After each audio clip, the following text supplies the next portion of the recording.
오늘도 좋은 날입니다. 어제에 이어서 계속 말씀을 나눕니다. 특별히 우리 로마서 6장에서는 다른 것이 아니라 우리가 제 본성에서 어떻게 해방을 받는가에 대한 그런 말씀이 기록되어 있었습니다. 그래서 우리가 세 가지 사실을 알고 있어야 된다. 그래서 먼저 우리가 그리스도와 함께 우리 옛사람이 십자가에 못 박힌 것을 알아야 되고, 이제 죄에 대해서 죽은 자일 뿐만 아니라 하나님에 대해서 산 자로 여겨야 믿어야 된다는 것이고, 이제 우리의 몸의 지체를 하나님께 헌신하는 드리는 그러한 모습을 우리가 가져야 된다고 말씀을 드렸습니다. 그리고 나서 이제 한 7장에 대한 말씀이 기록되어 있습니다. 7장은 우리가 이 죄 해방에서 확실한 체험을 가지려면 또 하나의 산을 넘어야 된다는 겁니다. 그것이 다른 것이 아니라 그냥 율법이라는 것입니다. 그래서 우리가 이 로마서 6장에서 이 세 가지 체험을 또 영적인 진리를 이해하고 깨달을지라도 이제 로마서 7장에서는 바로 우리가 율법에 대해서 해방을 받을 때 제 권세에서 확실히 해방되는 줄 믿습니다.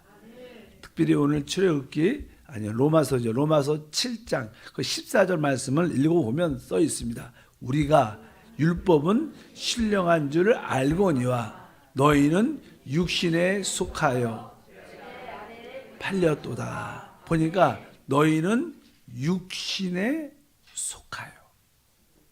우리가 이 6장에서는 우리가 죄 안에 붙잡혀 있었지만 이제 7장은 우리가 육신에 속했다는 것입니다. 육신은 우리 옛사람을 말하고, 우리의 육신은 꼭 죄를 의미하는 것이 아니라 죄의 부정적인 요소도 있지만 우리 육신 그 자체, 가지고 있는 육신 그 자체를 말합니다. 좋은 모습도 있죠. 육신 안에는 선한 모습도 있고, 어쩌든지 우리는 육신 안에서 있다는 사실을 깨달아야 돼요. 성경은 말합니다. 육신 안에 있는 자들은 로마서 8장 8절에 육신에 있는 자들은 하나님을 기쁘시게 할 수 없느니라. 우리가 육신에 속해 있다, 육신 안에 있다는 사실을 분명히 영적으로 깨달아야 되는데, 왜? 이것은 하나님을 기쁘시게 하는 문제와 깊은 관련이 되어 있습니다. 우리 마음속에는 늘 하나님을 기쁘시게 하고 싶은데, 그 중요한 내용 중에 하나가 바로 우리가 육신에 있을 때는 절대로 하나님을 기쁘시게 할 수 있지 않다는 겁니다. 그래서 이제 로마서 7장은 우리의 육신을 이렇게 우리에게 드러내서 우리 육신을 우리에게 보여주죠. 그동안 우리가 여러 가지 공간을 통해서 육신에 대한 그런 말을 하지요. 육신 안에는 나쁜 것도 있지만 선한 그 자체도 바로 육신이란 그런 말씀을 우리가 많이 공부를 했습니다. 일단은 보통 사람들은 이제 아까 말씀드린 것처럼 내 옛사람이 죽었고 이제 내가 하나님에 대해서 살기 때문에 내 지체를 하나님께 드리면서 하나님을 기쁘게 해야겠다, 이런 마음을 사람을 다 갖게 되죠. 기본적인 로마서 6장의 체험을 가지면 우리 마음속에 이제 내가 하나님을 기쁘게 하는 그러한 삶을 살아야겠다, 그리고 하나님을 기쁘시게 하려는, 하나님을 봉사하고 하나님을 섬기려는 그런 뜨거운 마음을 갖고 이제 하나님을 향해서 달려가는데, 계속 나의 선한 뜻을 갖고 하나님을 기쁘시게 하려고 하지만 그것이 잘 안 됩니다. 또 하나님을 기쁘시게 하는 것보다 또 죄를 짓는, 또 실패하는 그런 우리 자신을 계속 발견하게 됩니다. 여러분들도 다 그런 경험이 있죠. 이제 내가 오늘부터라도 내가 하나님을 기쁘시고 열심히 하나님의 뜻을 이루는 그러한 믿음의 사람이 되기를 원합니다. 그리고 우리가 열정적으로 주님을 따르지만 그렇게 안 되는, 또 죄를 반복하는, 또 실패하는 자신을 계속 보게 됩니다. 그럴 때 우리 깊은 곳에서 어떠한 절망이 나오냐면 로마서 7장 18절과 19절에 이렇게 말씀합니다. 내 속 곧 내 육신에 선한 것이 거하지 아니하는 줄 아노니 원함은 내게 있으나 선을 행하는 것은 없노라. 내가 원하는 바 선은 행하지 아니하고 도리어 원하지 아니하는 바 악을 행하는 도다. 우리는 하나님을 기쁘시게 하려고, 하나님을 기쁨으로 하나님 뜻을 이루려고 열심을 다해서 주님을 섬기지만 그렇게 안 돼요. 또 실패합니다. 그래서 지난번은 내가 좀 기도가 부족했나 보다. 내 의지가 좀 약해서 그래. 내가 다시 한번 강한 의지를 가지고 내가 다시 한번 열심을 가지고 한번 하나님을 더 해야겠다. 그리고 더 열심히 했는데 더 큰 실패를 하게 돼요. 그리고 그런 과정을 느끼면서 우리가 이렇게 절규를 하는 것입니다. 내 속에, 내 육신에는 선한 것이 진짜 없다. 나에게 원함은 있는데 선을 행하는 그 자체가 내 안에 있지 않구나. 그러면서 우리 육신을 보게 되는 그러한 모습을 깨닫게 됩니다. 그래서 우리 주님께서는 우리에게 이게 육신 안에 선하지 않은, 선한 것이 없다는 것을 확실히 깨닫게 해줍니다. 그래서 하나님은 그것을 깨닫게 하기 위해서 우리에게 무엇을 주셨냐면 율법을 주신 거예요. 율법을 주신 목적은 바로 내 육신에 선한 것이 아무것도 없구나. 이것을 깨달으라가 주셨습니다. 그래서 계속 하나님은 우리를, 하나님을 섬기는 일에 대해서 계속 실패케 하죠. 좌절하게 만들고 또 의지를 갖고 또 뜨거운 마음을 갖고 하면 더 큰 실패를 갖게 되는 이유가 바로 거기에 있습니다. 여기서 중요한 것은 내가 죄에서뿐만 아니라 율법에서도 내가 해방됐다는 사실을 하나님이 우리에게 보여주는 겁니다. 실제로 로마서 6장 14절에 이렇게 말씀합니다. 죄가 너희를 주장하지 못하리니 이는 너희가 법 아래 있지 아니하고 은혜 아래 있습니다. 우리는 사실 율법과 상관이 없는 자가 되는 것을 알아야 됩니다. 내가 율법에서 해방을 받아야 진짜 하나님을 기쁘시게 할 수 있는 우리 모든 신앙생활이 될 줄 믿습니다. 그러면 율법이라는 게 무엇인가? 율법이라는 것은 다른 것이 아니죠. 율법 반대는 아까 말씀한 은혜죠. 은혜는 무엇인가? 은혜는 하나님이 우리를 위해서 모든 것을 행하시는 겁니다. 율법은 내가 하나님을 기쁘시게 하려고 행하는 거예요. 한마디로 말하면 그겁니다. 그러니까 은혜는 하나님이 나를 위해서 모든 것을 행하시는 것이고, 율법은 내가 하나님을 기쁘시게 하려는 거예요. 근데 내가 하나님을 기쁘시게 할 수 없죠. 왜? 우리는 육신이니까. 하나님은 또 그런 육신에 있는 하나님을 기쁘시게 하는 행위를 기뻐하지도 않고 받고 싶어 하지도 않아요. 그래서 아까 육신에 있는 자들은 결코 하나님을 기쁘시게 할 수 없다. 그래서 우리가 율법에서 해방된다는 뜻은 무슨 뜻인가? 내가 하나님을 기쁘시게 하려는 그런 문제로부터 자유함을 받아요. 자유함을 받아요. 여러분들 내가 하나님을 기쁘시게 할 거야. 이런 생각을 갖는 것 자체가 율법을 지켜서 해야겠다는 그런 의미를 갖고 있는 거예요. 뭐냐면 이 다음에 이제 우리의 답은 저거죠. 성령이죠. 우리는 율법에 상관이 없고 오직 성령을 따라 사는 게 하나님의 기쁨과 모든 것이 되는 줄 믿습니다. 그래서 사실 여기서 보면 율법 자체가 문제가 있는 게 아닙니다. 왜? 그것은 우리가 육신을 가지고 하나님을 기쁘시게 하려는 그것이 문제지 율법 자체는 선한 겁니다.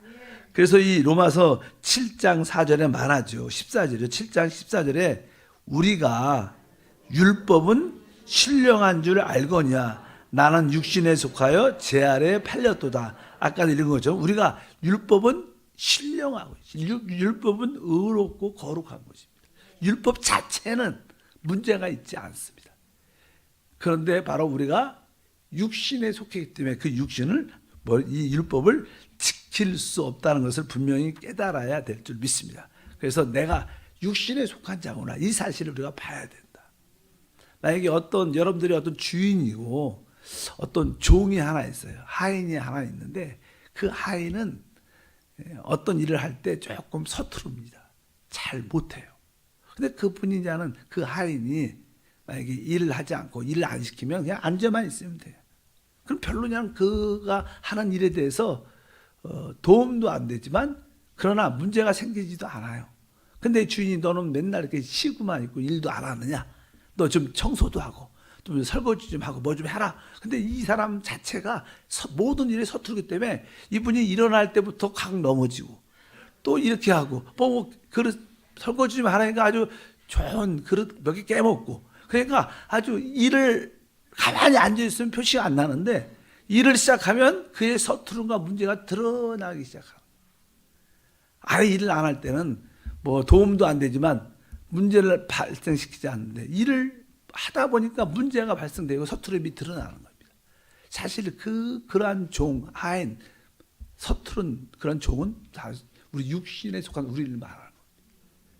우리가 아무것도 안 하면 그게 드러나지 않는데 하나님을 이렇게 그냥 기쁘게 하려고 열심을 갖고 하다 보면 이제 사람과 부딪히고 자신한테 부딪히고 또 문제를 일으키고 그런 것이 바로 우리 육신에 있는 사람들의 전형적인 모습이다. 우리는 다 죄 가운데 아담 안에서 태어났습니다. 우리는 다 육신이에요.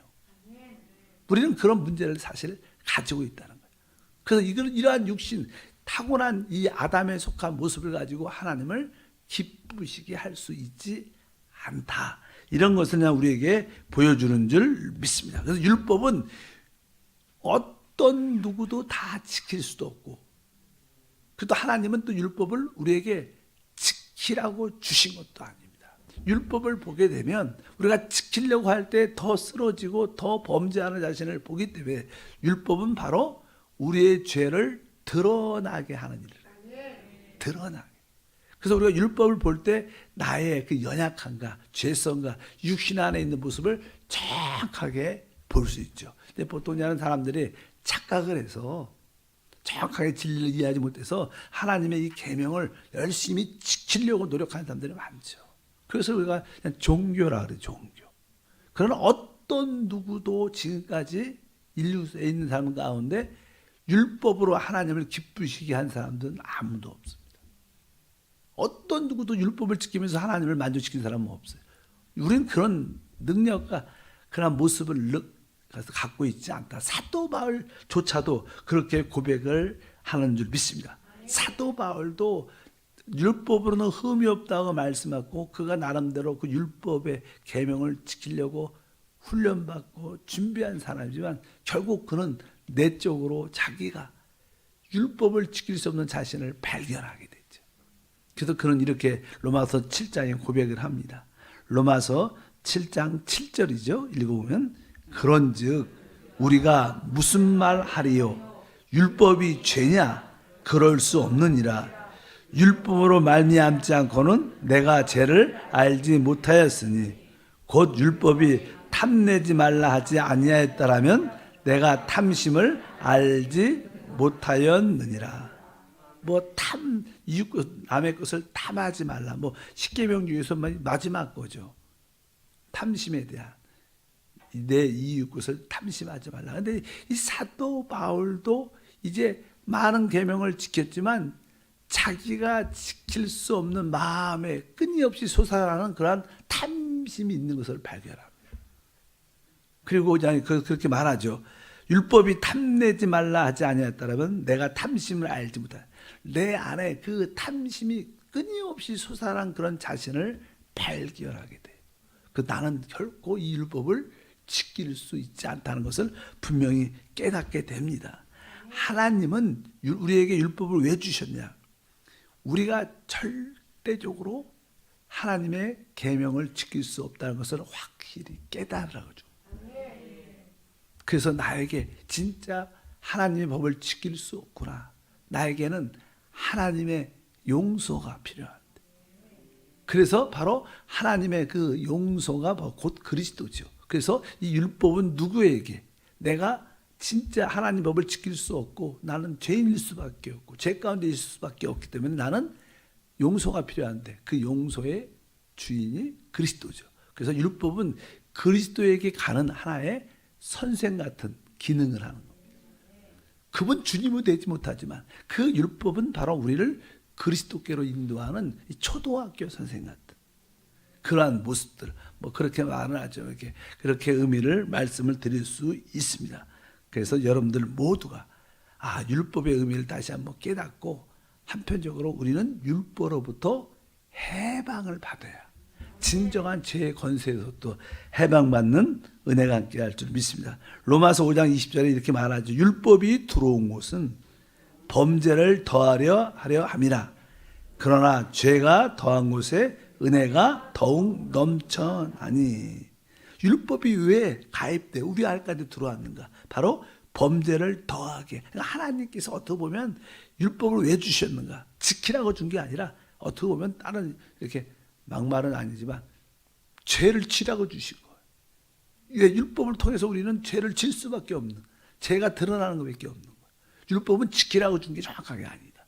근데 오늘 뒤에 보니까 죄가 더한 곳에 은혜가, 왜? 우리가 죄에 대한 심각성을, 잣대성을 갖고 있다면 그에 대한 용서를 사모하게 되고 그 결과 우리는 그리스도께 돌아갈 수 있죠. 그분을 찾을 수밖에 없어요. 그래서 사실 죄가 하고 더한 곳에는 은혜가 넘친다는 것은 바로 그리스도를 만나는 길이 된다. 그래서 사실 이 은혜라는 것은 우리 안에 하나님의 생명의 역사를 나타냅니다. 그래서 그런 얘기 많이 했죠. 여러분들이 어느 때 우리 안에 계신 생명이신 그리스도가 역사하느냐. 그래서 우리 안에 계신 생명이신 그분이 역사하는 길은 여러분들이 은혜를 받을 때.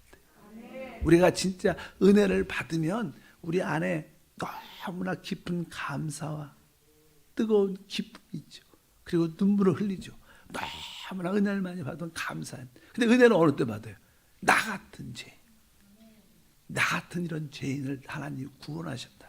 그러니까 우리가 죄에 대한 인식이 깊어질수록 우리는 주님을 더 많이 사모하게 됩니다. 그분을 더 기대하고 소망하게 됩니다.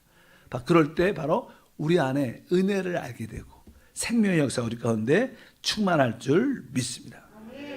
많은 사람들이 타락이란 죄를 아주 좀 더 깊이 질 필요가 있어. 아까도 뭐 죄가 넘친 곳에 은혜도 넘친다니까. 자기를 처절하게, 많은 사람들은 자기를 다 똑같은 죄인인 것을 이렇게 다 그렇지 않아도 이렇게 믿죠. 나도 죄 가운데 태어났어. 그래도 우리 마음속 깊으면 그래도 내가 저분보단 낫지. 그런 의식이 다 있습니다. 내가 뭐 다 죄인으로 태어났지만 그래도 내가 저 사람은 나는 그 분야에서 나는 그래도 괜찮지. 항상 자기를 어떻게 잠깐만 온전히 포기하지 않은 그런 요소가 있어. 그래서 하나님은 점점점 우리를 실패케 만듭니다. 여러분들이 점점점 실패하는 일은 아직까지 내가 내 자신을 신뢰하기 때문에. 어느 때까지 하나님은 우리가 우리 자신을 절대로 신뢰하지 못할 정도까지 끝까지 바닥을 갈 겁니다. 왜 우리 하나님 좋으신 하나님을 믿는데 왜 잠깐만 우리 실패해요? 아직까지 거기까지 안 가서. 여러분들이 진짜 바닥까지 가서 자기를 신뢰하지 않으면 그때부터는 올라가는 것밖에 없습니다. 아직까지 덜 내려가서 그럴 수 있어요. 그래서 하나님은 우리를 실패케 하고 그래도 자기를 포기하자면 더 실패로 계속 그렇게 만들어내죠. 결국 우리를 자신을 확실하게 보고 포기할 때까지 하나님 역사하는 줄 믿습니다. 그러면 중요한 것은 저거죠. 이제 어떻게 우리가 율법에서 해방될 수 있느냐. 그럼 율법에서 해방이 필요한데 어떻게 율법에서 해방될 수 있느냐. 그래서 이제 거기서 법적인 이야기를 사도 바울이 합니다. 7장에 1절과 2절에 그냥 그렇게 얘기를 시작합니다.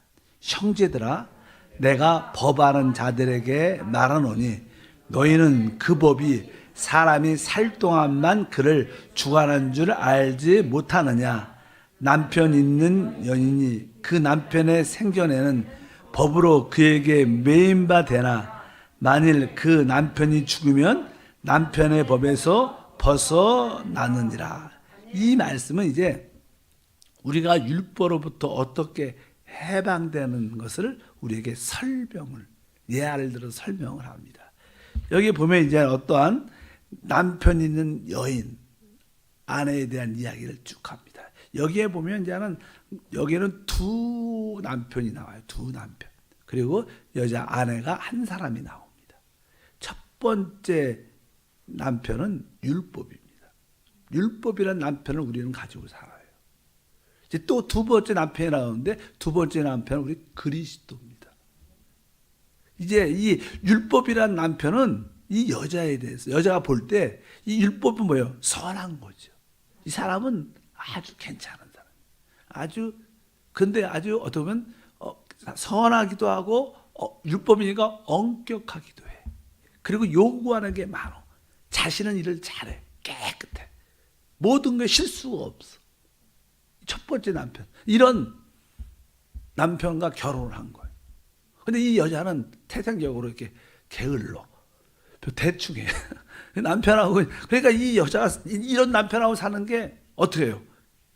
아주 힘든 거예요. 너무나 어려운 거예요. 근데 결혼을 했으니까 도망갈 수도 없어요. 근데 여기서 그렇게 얘기해요. 이 여자가 이 남편한테 해방될 수 있는 길은 뭐예요? 그 남편이 죽는 것밖에 없는 거예요. 근데 알다시피 율법이라는 그 남편이 죽습니까? 안 죽어요. 실제로는 어떻게 죽어요? 율법은 1.1핵도 변함없이 끝까지 그 말씀은 살아있는 거예요. 율법이 사라지지 않죠. 여기서 나는 율법이 죽는 게 아니라 사실은 누가 죽어야 돼? 이 여자가 나중에 죽습니다.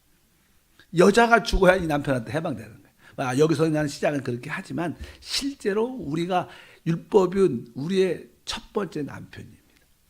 근데 그는 우리에게 요구만 하지 그 요구를 할 수 있도록 우리에게 힘은 주지 않아요. 근데 우리에게 두 번째 남편이 있는데 그분은 그리스도입니다.